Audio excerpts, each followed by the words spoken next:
मेरे प्यारे बच्चों, हम यहाँ पर 21st क्वेश्चन देख रहे हैं और क्वेश्चन में गिवन है a parallel plate capacitor of capacitance 100 microfarad in connected to a power supply of 200 volt. A dielectric slab of dielectric constant 5 is now inserted into the gap of the plates. Okay, find the extra charge flow through the power supply and the work done by the supply. ये first part है. यहाँ पे दो चीज find करना है हमको. Charge find करना है, वर्क डन फाइंड करना है. सप्लाई कितना चार्ज डिलीवर करेगा और कितना वर्क डन करेगा. फाइंड द चार्ज, बी वाला पार्ट है. Find the change in electrostatic energy of electric field in the capacitor, है ना. तो यहाँ पर अगर हम फर्स्ट केस देखें कि इनिशियल कैपेसिटेंस जो है वो 100 है, तो इनिशियल चार्ज कितना था. ठीक है, इनिशियल चार्ज अगर हम देखें तो हमको पता है C इंटू वी होता है. C का वैल्यू यहाँ पर 100 माइक्रोफेराड है और V का वैल्यू यहाँ पर 200 है.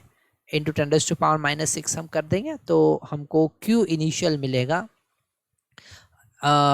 20 मिली कूलम, है ना. यहाँ पे 10⁻³ बचेगा हमारे पास. और अगर हम फाइनल की बात करें तो वो K टाइम्स इंक्रीज हो जाएगा, है ना, क्योंकि यहाँ पर C जो है वो KC हो जाएगा और K का वैल्यू 5 है. मतलब 5 इंटू 20 मिली कूलम, मतलब हमारे पास में फाइनल चार्ज हो गया 100 मिली कूलम. अब अगर हमें फ्लो ऑफ चार्ज फाइंड करना है तो भैया फाइनल माइनस इनिशियल मतलब कि 80 मिली कूलम. तो 80 मिली कूलम का चार्ज सप्लाई से डिलीवर होगा.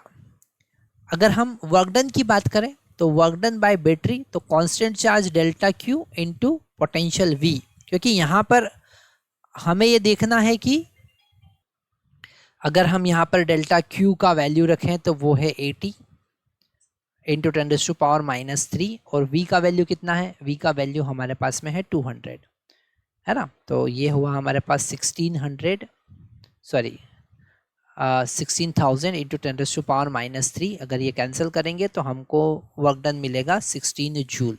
ठीक है. और अगर हम एनर्जी की बात करें तो इनिशियल एनर्जी कितना था. इनिशियल एनर्जी था हाफ CV² और फाइनल एनर्जी कितना होगा, क्योंकि पोटेंशियल कांस्टेंट है तो हाफ KCV² होगा. वी कांस्टेंट है, C चेंज हुआ केवल. तो अगर हम डेल्टा U की बात यहाँ से करें तो 1/2 CV² इंटू K-1 मिलेगा हमको, क्योंकि हाफ CV² हमने कॉमन ले लिया. 1/2 C का वैल्यू हमारे पास 100 इंटू 10⁻⁻6 है, क्योंकि माइक्रोफेराड में है. V का वैल्यू 200 हो जाएगा, स्क्वायर कर देंगे और ये हो जाएगा 5 - 1 मतलब 4. तो ये कैंसिल कर देंगे यहाँ पर 2 टाइम्स और ये हमको मिलेगा 2 इंटू 10⁻⁻4 इंटू 4 इंटू 10⁻+4. तो ये कैंसिल हो जाएगा, यहाँ से हमको मिलेगा 8 जूल. तो एनर्जी जो स्टोर होगा वो 8 जूल का स्टोर होगा. सॉरी, जो चेंज इन एनर्जी इलेक्ट्रोस्टैटिक जो पोटेंशियल एनर्जी है कैपेसिटर में due to the electric field वो है, उसमें जो चेंज होगा वो 8 जूल का होगा.